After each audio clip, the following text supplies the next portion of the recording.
Hello,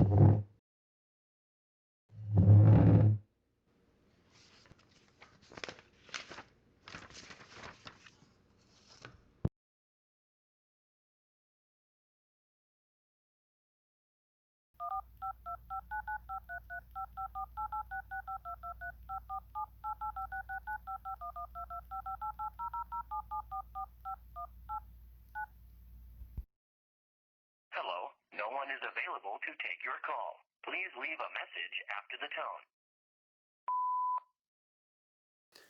Hello, Mr. Billionaire. I'm responding to your request for expert advice on your potential investment. My name is Adam Deitch. I have degrees in coastal management and total landscaping. I have been advising the ultra-wealthy on high-risk property investments for the last decade.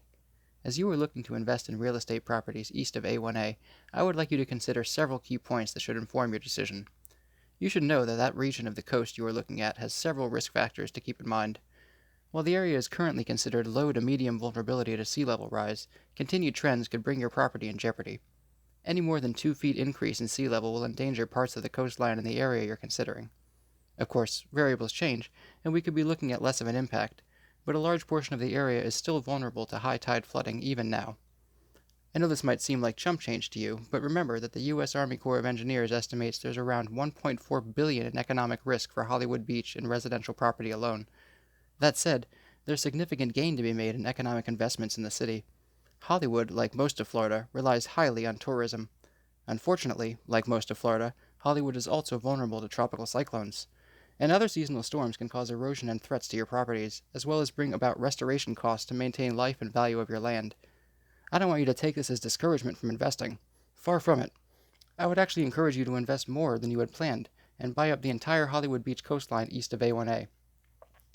With your resources and my guidance, we can turn this into a winning situation for both your financial well-being, the city's well-being, and the well-being of the environment in the region.